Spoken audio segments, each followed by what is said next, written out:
प्रिय फादर्स, प्रिय सिस्टर्स व ख्रिस्ताई जमलेल्या माझ्या प्रिय बंधू भगिनींनो, नगर येथील संत आना चर्च मध्ये येऊन आपल्या सर्वांसाठी मिसा बली अर्पण करून प्रार्थना करताना मला खूप आनंद होत आहे। रोजरी मातेच्या या यात्रेसाठी एकत्र आलेला हा जन समुदाय पाहून माझे मन भरून आले आहे। आपल्या पवित्र हातात पवित्र रोजी घेऊन पवित्र माता मरिया गेली अनेक वर्षे आपला सांभाळ करत आली आहे।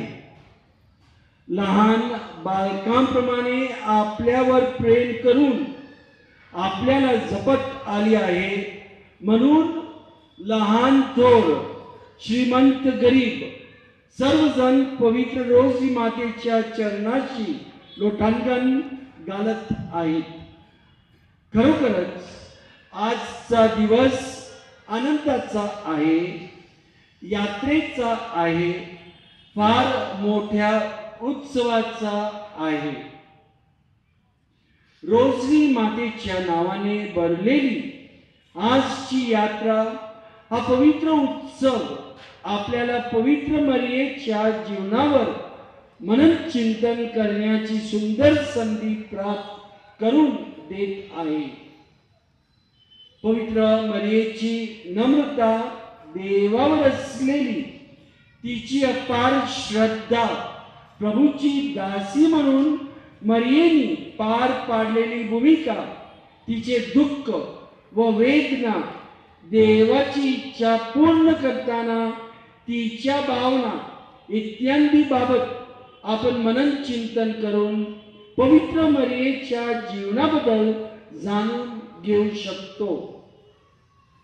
पवित्र मरिया हे असे एकमेव व्यक्तिमत्व आहे की भूतकाळात, वर्तमान काळात व भविष्य काळात देखील पुन्हा होणे नाही।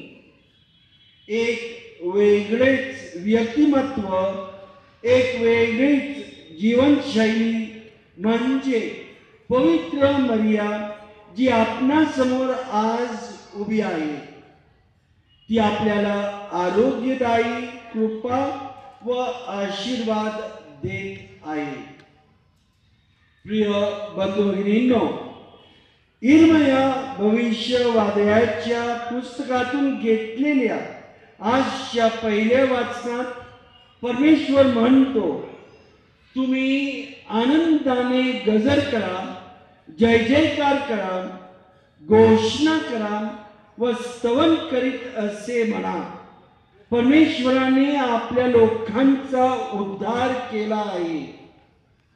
आंधळे, पांगळे, गर्भवती महिला व प्रसूती वेदना सहन करणाऱ्या महिला मोठ्या समुदायाने प्रभूकडे येतील व रडून मला विनंती करतील।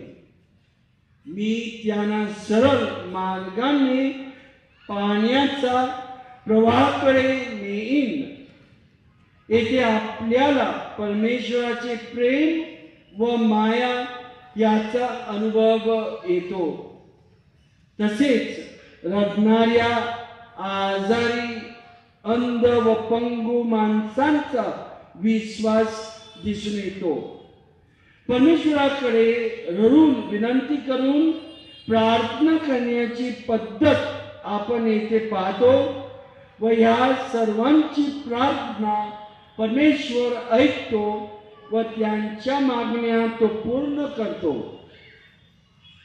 इब्री लोकांस पाठविलेल्या पत्रातून घेतलेल्या आजच्या दुसऱ्या वाचनात आपल्या पापांबद्दल आपण दान व यत्न या दोन्हीचे अर्पण करावे असे सांगण्यात आले आहे।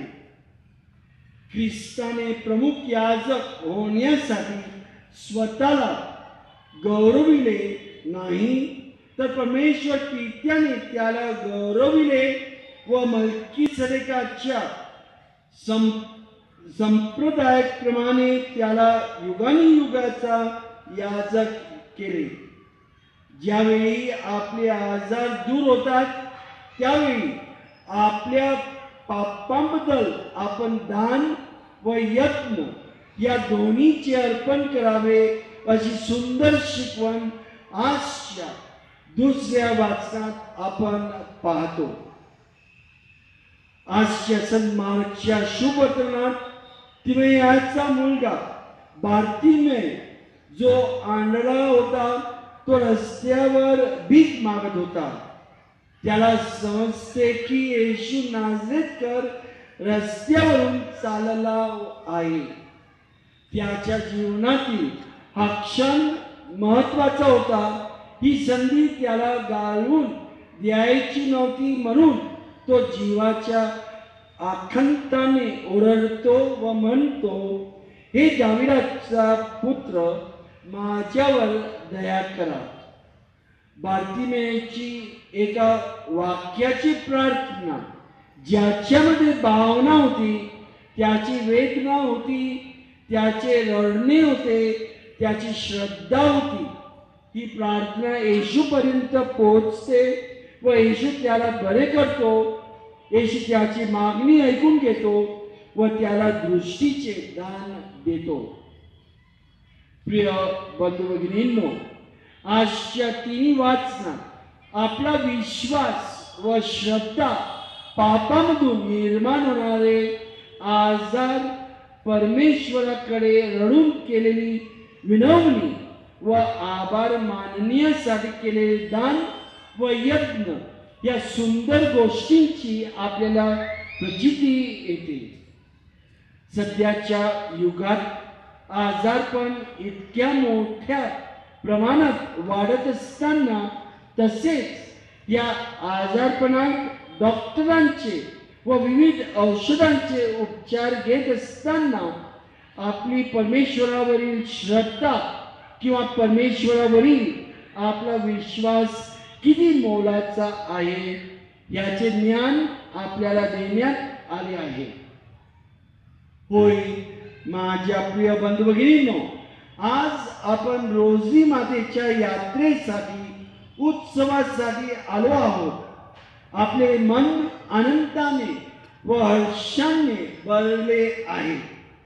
आपल्या प्रत्येकाच्या मनात बार्तिमेय सारखा भावना आहे, वेदना आहे, डोळ्यांत अश्रू आहेत व मनात मरियेवरील खोल आणि खरा विश्वास आहे. आपल्या हातात आज रोजरी आहे. रोजरी जे पापाविरुद्ध, अविश्वासाविरुद्ध लढण्यासाठी वापरले गेलेले एक प्रार्थनारूपी शस्त्र आहे, ज्याचा आधार आपण घेतो व त्याद्वारे आपण वाईट गोष्टीवर मात करतो. ही रोजरीची प्रार्थना प्रत्येक कुटुंबात होणे गरजेचे आहे. या रोजरीच्या प्रार्थनेचा आपल्या आजारावर मात करण्यासाठी व आपल्या विश्वास वाढण्यासाठी आपण उपभोग करून घ्यायचा आहे. प्रिय बंधू भगिनींनो, आजच्या रोजी मातेचे या पवित्र यात्रेत व उत्सवात सहभागी होत असताना या रोजी मातेने जगात येणाऱ्या सर्व आजारापासून आपले रक्षण करावे व आपल्यामध्ये जे आजारी लोक आहेत ते बरे व्हावेत व बार्तिमेय सारखा आपला विश्वास वाढावा म्हणून आजच्या पवित्र मिसात विशेष प्रार्थना करूया. आमेन.